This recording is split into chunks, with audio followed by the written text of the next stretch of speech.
اهلا وسهلا مرحبا بيكم في يوم جديد واول حلقه من حلقات الشيكو شيكو. ايه ده اللي انا سمعته ده مظبوط؟ الشيكو شيكو مش السيكو سيكو. السيكو سيكو حاجه والشيكو شيكو حاجه، وانا مش شكري بس ممكن اشكرك، ومش شاكر بس ممكن اشكر لك.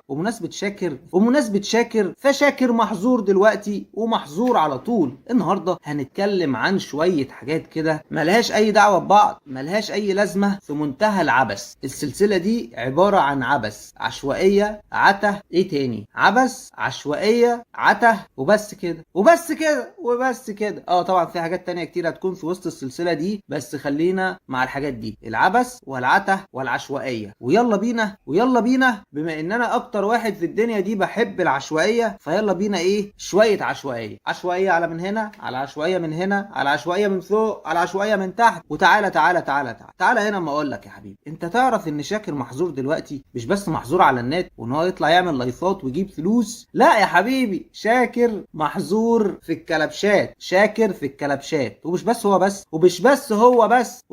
هو بس، لا كمان معاه مين؟ معاه مداهم، ومعاه مساجده، وام مكه، وخلافه، وسوزي الاردنيه اللي هي اصلا من اساسه مش اردنيه، وبرتيتا من اليوتيوبرز، قصدي التيك توكرز. يلا اسكتوا، اصل انا يوتيوبر على قد يعني صغير، يعني عندي 1000 متابع و1000 مشترك وليله كبيره قوي سعادتك، بس يا رب ما نتاخدش في الرجلين بقى. بس بنوجه الشكر لوزاره الصحه، قصدي وزاره الاسكان، قصدي وزاره الداخليه، على انهم قبضوا على شاكر وعلى مداهم وام ساجده وام مكه وبقيه الناس دول كلهم. واتمنى ان يتم القبض على كل تيك توكر بيطلع لايف وبيعمل لنا شغل زي الطين. وانا ماليش دعوه هو بيقدم ايه، لان هم كده مش بيقدموا اي حاجه خالص. هم كده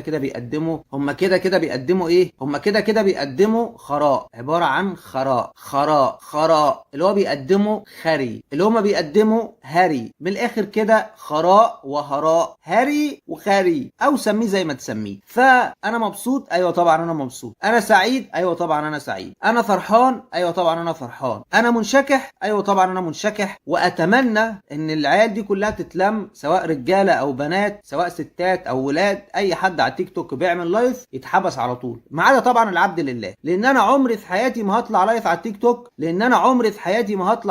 التيك توك، واطلب من الناس فلوس، او اطلب من الناس دعم، او بقى ايه، ادخل في السكه التانيه وهي اشحت بقى. لا مش الشحاته، ما كده دي شحاته، على راي مداهم لما قال دي شحاته الكترونيه. اللي بيشحت في الشارع بيشحت شحاته عاديه طبيعيه، اما اللي بيشحت على النت فبيشحت شحاته رقميه الكترونيه. بس ما علينا،